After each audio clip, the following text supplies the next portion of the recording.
you from CMT Stuttgart, I believe the second largest RV event in the world. It might be the third, I don't know. And so what I'm going to do here is I'm going to show you some camper vans. This is the smallest haul here of what, 6, 7, which have got RVs in them, and we'll have a little bit of a walk around. As always with the live chat, please keep the language appropriate. I'm turning the camera around now because you don't want to see me. And one point I would like to, oh, there's the gimbal in the way. Is that a problem? I'll just move the gimbal out the way a little bit. There you go. Sorry, there, it's still in the way. Never mind. Oh no, yeah, I'll take it out the way completely. There we go. So there's a view of the hall. Now what we've got here, above all, is what I call the VW camper. There are companies like this one here which will build to order. And up here we've got something which I find particularly interesting. We have this tent in the roof. Now, I'm no fan of tents in the roof because, in my opinion, okay, in the summer they're all right, but for the rest of the year, not much cop. But what you've got with this one here, this company, Exclu, has come up with this insulated tent, which is now being used in the Hymer Venture S, the Bürstner Gallery, and I dare say we'll see in other vehicles. That, I think, is a major innovation in this field, in my opinion. I don't know what the downsides are yet, but there are some downsides. Well, the cost is going to be one, but that's always that downside. But I think that's great. And if the tents start turning up like this, I shall possibly take a different opinion of the idea of the tent in the roof. Now, here's a good slogan: drive vans, not tanks. I have driven a van. I haven't driven a tank, but I've been inside one, and they're rather cramped inside, a bit like the VW, although having said that, the VW isn't as cramped as a tank is. And these things here, to be quite honest, I can't really see the point now, and the reason I can't see the point is because I think for the cost that one could have a vehicle with much more, including insulation, including a toilet, including shower. But then again, it's what horses for courses, and if you want something, you might want something which is not very high, then you'd want to get a tank. Here's these things here. This gentleman here is demonstrating. This is a seat which you sort of throw. Missed it there, but you throw the thing around, and then what it does is it blows itself up. Nein, später. So, and here what we have is some more VWs, but these, I've got to say, these seats, I have had a go at them. I saw them in Fulda, and they, you throw it around. I thought you might do it again, but you throw the thing around, it blows itself up like that, and it's quite comfortable. So, right, good. Let's move around a bit. And here's some announcement. Bitte kommen Sie zum Space Camper Shop in Halle 8, Stand Bertha 71. Ich wiederhole, die 7-jährige Maris sucht ihre Eltern. Bitte kommen Sie zum Space Camper Stand in Halle 8, Stand Bertha 71. Now, for those of you who can't afford a motorhome or something, but you do want to go camp, you can get one of these tents. Now, these tents they blow up actually quite easily, and something like this, I actually videoed it going up a couple of years ago, and it went up within a couple of minutes. Really very clever. So, Michael's. Oh, sorry, I'm going to read this comment here from Michael. Just wait and put up. Sorry, I can't see. I've lost it now. Sorry, Michael, I've lost your comment. The other day, Hymer and the insulated roof, but the back was well made. Without the rest of the van being properly insulated, sure, it's no more than a gimmick. Right, So I'll rephrase that. Michael says, which was well written, doesn't need rephrasing. It's difficult for me to. Why is a tent in the roof insulated on 3 parts as it is with the Hymer Venture S and not on one side? It's a bit like, for example, you build your house and you have whatever you put in the house. What do you call it? I've forgotten the name of it now, but you have on one side you've got bricks and mortar and whatever that stuff you put in the middle to keep it warm, and then you don't put it on one side of the house. It doesn't really make any sense. I cannot understand why, for example, Hymer has done a vehicle with a tent in the roof which costs €250,000, or maybe that's the reason why, and it's not insulated on one point. Maybe they think, well, no one's going to use it anyway, so it doesn't make any difference. The idea is that it's got like a window in it.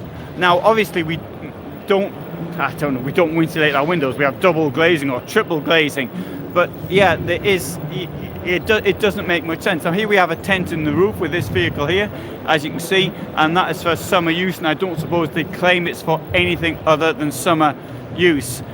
This thing it's a very original tent in the roof here. Oh, that's one of these push-up things. Yeah, I can't understand the point of putting something in which is not insulated. The whole point of, to my way of thinking, if you're going to sleep in something, then it has to be relatively comfortable. Now, there's a number of companies now in their tents, they do have heating, even so you can blown air heating as the Venture S does, so it does actually have heating inside. But then again, why would you put heating when you could insulate, when the thing already does have the infrastructure for heating? So that's the question, and I don't know what the answer is. If you can't hear me, I mean, I can't shout much more, but do write down that, and I'll know I've got to actually stop. Now, Monday for an event like this is one of the best days for filming because there's fewer people. Yeah, I'm going to show you this campermobil. This, okay, Schwerin, northeastern Germany, and in something like that, it's nicely laid out. You've got the bed above. It's up. I'm trying to show you the bed now. Move the camera up. Oh, sorry, I've got the thing on the wrong one. And can you hear me okay? Good, Brian, thank you. You've got the bed up there, comes down, but as you stand up inside, you know, it's not too bad for a VW conversion, and it looks quite nice as well. Obviously I wouldn't have a shower and a toilet in, but that's just me. And looking down like there. So yeah, and there's the bed. So the bed here would come down, bed lies on this. I really do like this layout, but in a slightly different vehicle, and with the with the shower and the toilet. But anyway, there's a quick look. But you can see this is, it's very well built there, this company. And thing is, the vehicles we're seeing here, the VW campers, I know not all these, some of them are on other vehicles such as Toyota, but most of them are here are VWs as such. But I do like the high roof. Now this is a Verts conversion, and something like this you are looking at nearly 6 figures for it, but they're very well built. I was at the factory 3 years ago, and it's very, very impressive the way they have been put together. For those who can't actually afford the camper van itself, you always get something like this, these box kits, and these will fit into various vehicles, and what they do end up looking like is something like this. Boxes at the back with the bed that goes over the top, and the bed is an integral part of the vehicle.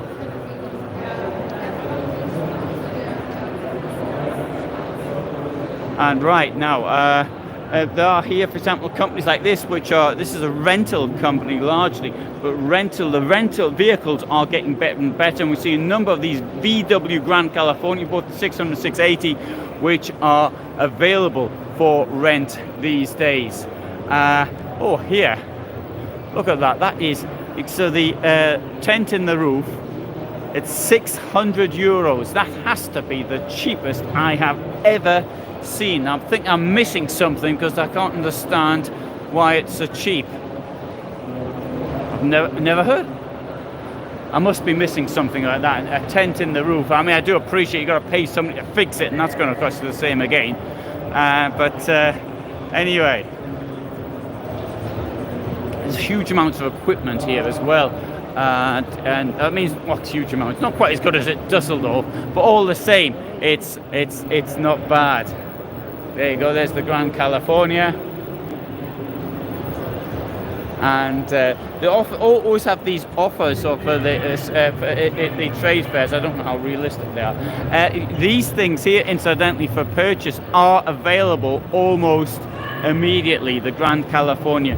It's one of these vehicles. The waiting time is not particularly long. If anybody wants one, and I can actually tell them where they can actually get them from. Sorry, this was the situation. Anyway, and anyway, a number of this is a vehicle here, which is a camper van convert. They've done it, and this thing here is the cheapest one available at this trade fair. But the reason for that is it's got 82,000 on the clock. I had a look at it a little bit earlier, and we'll have there it is, off track, and we'll get the price. Okay, we're trying to see from here. 40,000 euros, less than, but it's got a lot of kilometers on the clock. Here we have Reisemobil, and they have a number of very clever solutions for these small camper vans, and just have a walk around quickly. The solutions are quite clever, and also we've got people here making speeches, so you have that. Sorry, so go here. Are fewer being produced or more since last year? Any word on demand? Yes, there is a lot of word on demand. I can respond to that one. The thing is that demand has dropped considerably.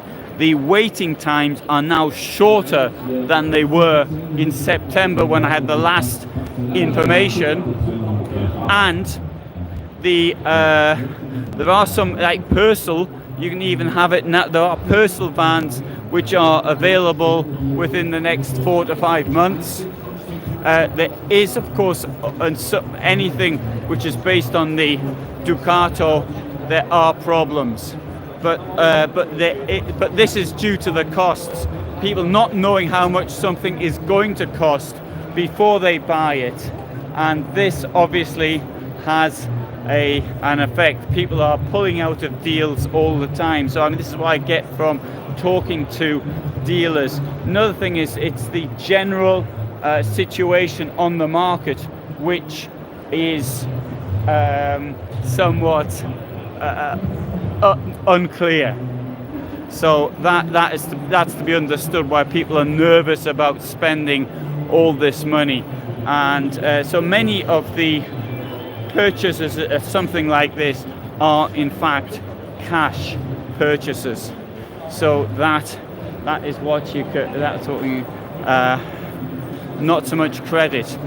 As far as credit's concerned, probably looking at around 4 to 5, depends on the status, 4 to 5 points above base and the amount of money which is required, the deposit. It's difficult to say because I don't know what the status is. And here we have a demonstration of setting up a shower unit on a space camper. So that's how you put the thing on the outside, and you can set your shower up inside. You see the shower unit is already out. Okay, so there we have a quick walk around this one hall. I may actually just do this one here, Egoi. I'm a Czech brand, and this is turning the normal car, normal vehicle into a camper with these box units. You've got a bed which sort of folds over the top, and there you've come a sink, a fridge, and below it there'll be the water and a little bit of storage as well. Indeed, for something as small as this vehicle here, look what they can actually do. I travelled around all over the place in my Mercedes once. There you go. Sorry, I don't even know. I can't recognise cars any longer. I know about vans. I can look at a van and see and say what year it is. A car, I don't even know what brand it is any longer. Anyway, good. So, thanks very much for being here, watching this today. There'll be a video this evening. I don't even know what today's video is going to be yet. But what I'm going to do is, well, hey, we'll finish off with this one there. Nice shot at the end. Hello, thanks. Oh, thanks, SI. And oh, that's great to read. So I've done my best. I am going to do something on the economic situation at the moment. That's more economics, less related to motorhomes, RVs. But if anybody's thinking of making a purchase, the analysis could be of use. But for the moment, this is me in Stuttgart, Germany, signing out. Thanks for being with me in this quick walk around. I'll try and do a walk around through another hall tomorrow. You can see how many people are here, and this is when it is least busy, the Monday afternoon. Tomorrow there'll be more people, and building at the weekend there were so many people I didn't even want to do it. Thanks for being with me. All the best from Germany.